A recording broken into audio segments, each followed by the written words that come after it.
Өте дәмді, ерекше етіп пісірілген ет қосылған пияз нан жасайтын боламыз.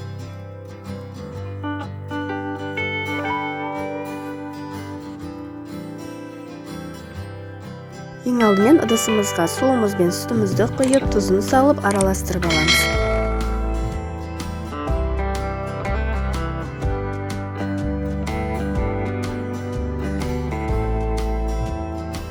Онымен қамыр қопсықышымызды бөлек ыдысқа араластырып алып, сүтті массамызға қосып қамыр илейтін боламыз.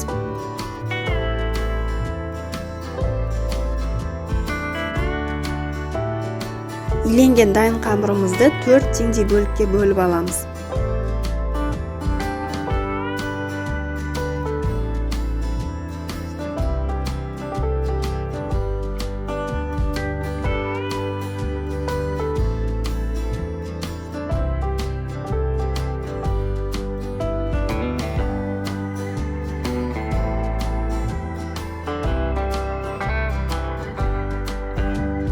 Қамырларымыздың бетін пакетпен орап 10 минутқа бөлме температурасында қалдырамыз.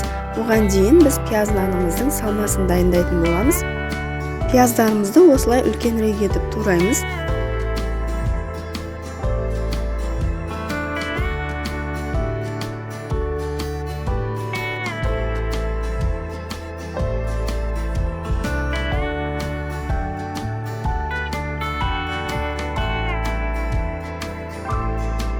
Бізге ет қажет болады, мендегі жылқы еті майда етіп бөліктерге бөліп тураймыз.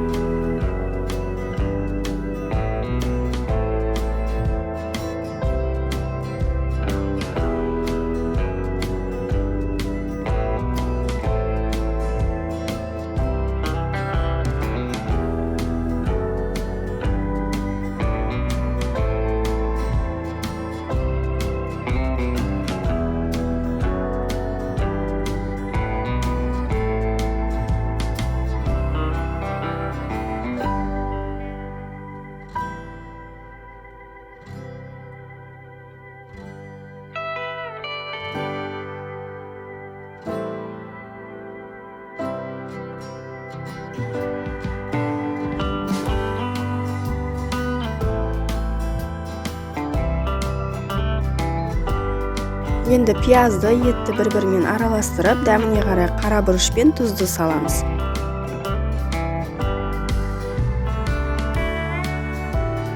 Менде 4 қамыр шыққандықтан, осы салманы теңдей 4 бөлікке қолыммен бөліп алдым.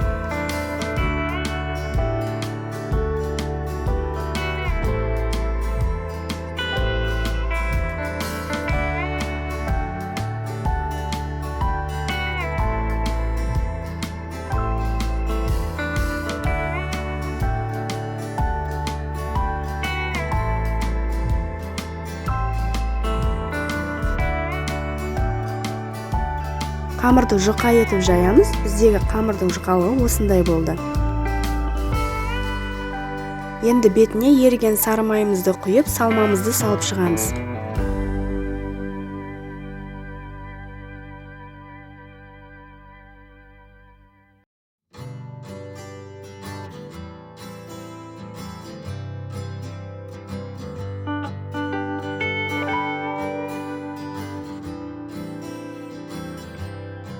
Достар, егер менің видеом сіздерге пайдалы болса, каналыма тіркеліп, подписка батырмасын басып кетуді ұмытпаңыздар.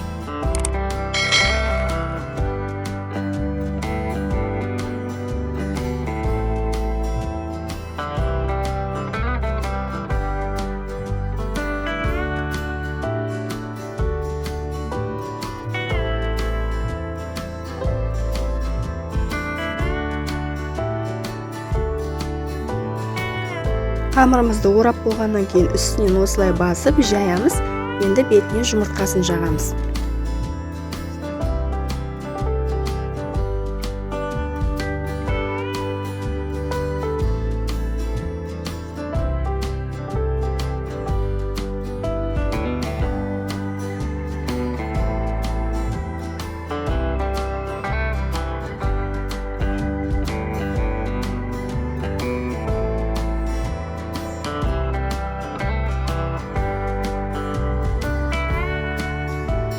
Бетіне сәндік үшін кунжут сеуіп қойдым.